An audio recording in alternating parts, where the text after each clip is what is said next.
वो उन शंकराचार्यों के विरोध के बाद वो हट गए, पीछे हट गए।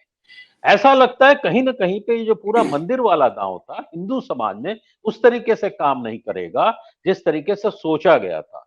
और पश्चिमी उत्तर प्रदेश से आज से जो पॉलिटिकल खबरें शुरू हुई हैं, ये धीरे-धीरे 2-3 दिन बाद तो इसका असर पड़ने लगेगा। जी। देखिए, मैं आपने भेजा था मुझे वो हुँ, हनुमानगढ़ी वाला, तो मैंने देखा, जी। बहुत बहुत बढ़िया है वो। उनका कहना है कि गर्भगृह में दो रामलला कैसे रह सकते हैं, आप उनको जो हुँ, ओरिजिनल हैं, पिछले साल पुराने, उनको रखिए, आप दूसरे को जहाँ रखना हो वहाँ रखिए। और वो इसके लिए हर तरह की लड़ाई लड़ने को तैयार है, क्योंकि बहुत बड़ी बात है। मैं बहुत ही आपका जो विषय है उस पर दो तीन चीज़ें समझना चाहता हूँ, बल्कि जो हुँ, कहने के बजाय। उत्तर प्रदेश में जो इन्होंने किया है 7 सीटों को लेकर या 8 सीटों को लेकर, ये मैं इसको बड़ी घटना मानता हूँ। और ये शुरुआत हो गई है एक नए किस्म के अलायंस की, जो उत्तर प्रदेश में अगर चीज़ें बदल जाएंगी, अमरीश जी, इस समय उत्तर प्रदेश में भारतीय जनता पार्टी को चौतरफा विरोध का सामना करना पड़ रहा है, और ये अभूतपूर्व है। जो मतलब जो पहली बात है, सीटों के बंटवारे को लेकर मैं थोड़ा सा, एक मेरे मन में जिज्ञासा है कि समाजवादी पार्टी के साथ गठबंधन था मायावती का 2019 के चुनाव में। 38 सीटें मायावती के पास थी चुनाव में, और 10 सीटें उन्होंने जीती थी, और 5 सीटें समाजवादी पार्टी ने। हमने देखा कि विधानसभा चुनाव में कैसी अंडरस्टैंडिंग थी बीएसपी की उत्तर प्रदेश में कांग्रेस के साथ, तो उसका सबसे ज्यादा खामियाजा समाजवादी पार्टी को भुगतना पड़ा। देखने की बात यह है कि बीजेपी समाज बीएसपी के लिए 2024 में कितनी सीटों पर सुविधा उत्पन्न करती है। क्या 38 सीटें बीएसपी को मिलेंगी? क्या वो 10 सीटें जो बीएसपी के पास है अभी मिलेंगी, उनको फिर से मिलेंगी? एक तो मुद्दा बड़ा ये है, क्योंकि ये जो अलायंस हुआ है आरएलडी का और एसपी का, ये होना था। मतलब इसमें दो चीजें थी। एक तो ये जो सुनीलम जी कह रहे हैं कौवा कान ले गया वगैरह, कौवा वगैरह कान वान नहीं ले गया कभी भी। इसमें केवल एक ही बात थी, वो बात ये थी कि जयंत चौधरी कांग्रेस के साथ सीधे बात कर रहे हैं, या वो समाजवादी पार्टी के साथ बात कर रहे हैं, समाजवादी पार्टी के साथ गठबंधन में शामिल हैं। जयंत चौधरी कहीं तीसरी जगह जाने वाले नहीं थे।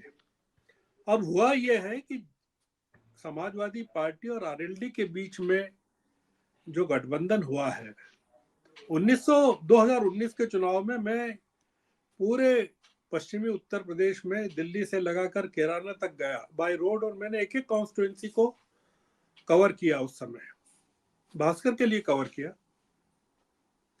मैं देख चुका हूँ, सब लोगों के हाल देख चुका हूँ। अजीत सिंह मुजफ्फरनगर में भी मैंने देखा, इमरान मसूद से भी मैं मिला, बालियान से भी मैं मिला, सब मैंने बातचीत की, वहाँ देखा। कैराना में भी मैं पूरे परिवार से मिला, जो कैराना में जिनके कारण पूरा का पूरा इतना विवाद उत्पन्न हुआ। इस बार पूरा मामला बदला हुआ है, और मामला ये बदला हुआ है कि राम का कार्ड अगर फ्लॉप हो जाता है उत्तर प्रदेश में, कई कारणों से होगा इस बार योगी की नाराजगी से होगा, शंकराचार्य, क्योंकि देखिए कि ये चुनाव तो आएंगे चले जाएंगे, योगी को एक सन्यासी के रूप में जो धर्म पताका लेके जीवन भर रहना है, उस पर क्या असर होने वाला है। शंकराचार्यों के साथ जिस समाज को रहना है, उसकी क्या व्यवस्था होगी, और उत्तर प्रदेश में शंकराचार्यों के विरोध का क्या असर हो रहा है। हनुमानगढ़ी के महंत के कहने का अयोध्या में क्या असर होने वाला है। और ये जो यजमान बदल गए पूरे के पूरे, ये कोई छोटी घटना नहीं है कि मोदी जी प्रतीकात्मक यजमान बनने को तैयार हो गए और वो जो मिश्रा दंपत्ति है वो यजमान बन गए। कुल मिलाकर जो हो रहा है कि अगर उत्तर प्रदेश में पिछली बार अगर 9 सीटें कम हुई थी और अगर आज इस चुनाव में 19 सीटें या 29 सीटें 39 सीटें कम हो जाती हैं तो बहुत बड़ा फेरबदल पूरे देशव्यापी स्तर पर होगा। राम कार्ड के असफल होने का जो सबसे बड़ा देशव्यापी असर ये होगा कि भारतीय जनता पार्टी के पास देश में कोई मुद्दा नहीं बचेगा और पूरे के पूरे जो विवाद हैं, अब आप देखिए क्या इस विवाद की जो लहर है कहीं जाएगी नहीं कि आपने सरकार ने और मीडिया ने जगन्नाथपुरी के पूरे आयोजन को किस तरह से ब्लैकआउट किया 17 फरवरी के।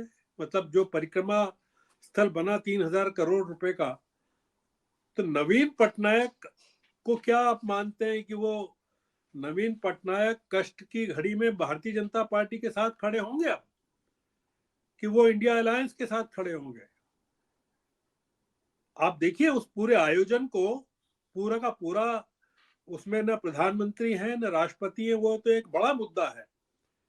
पर राष्ट्रीय मीडिया में इतने बड़े आयोजन को, मतलब राम कृष्ण को छोड़ दिया गया राम के लिए और आप मथुरा पर दावा करने वाले हैं।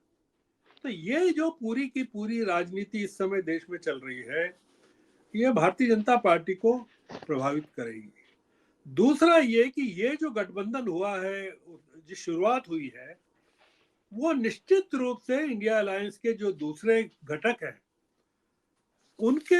उनको भी प्रभावित करेगी। मतलब आम आदमी पार्टी के साथ जो चर्चा चल रही है वो भी बड़ी बात है। मतलब वो कोई छोटी बात नहीं, 20 सीटों का मामला है, पंजाब की 13 और दिल्ली की 7 सीटें। तो मतलब उत्तर प्रदेश में, पश्चिमी उत्तर प्रदेश की कितनी सीटें हरिशंकर जी ने पिछली बार बताया था, पिछली चर्चा में बताया था। तो मैं ये मानता हूं कि ये जो शंकराचार्यों का मामला है जो आपने सवाल किया, वो राम को लेकर पूरा का पूरा जो विवाद है, जिस मतलब पूरे देश में इसको लेकर कोई माहौल नहीं है। ये जो चावल बांट रहे हैं, और ये इन्होंने बताया सुनीलम जी की जहां बैठे हैं वहां भी चावल पहुंच गए पारिक साहब के यहाँ,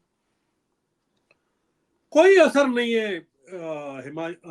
अमरीश जी, ये अगर पूरी की पूरी प्लानिंग अगर इस बार फ्लॉप हो गई, और जैसा कह रहे हैं देश में चर्चा है कि अगर ईमानदारी से चुनाव हुए तो बहुत बुरी हालत है कि उत्तर प्रदेश से जो शुरुआत होगी, अभी तो उत्तर प्रदेश यात्रा पहुंची नहीं है राहुल गांधी की, वो इस तरह से ललकार रहे हैं वहां हिमंता विश्वास को, चुनौती दे रहे हैं कि तुम मुझे गिरफ्तार करो।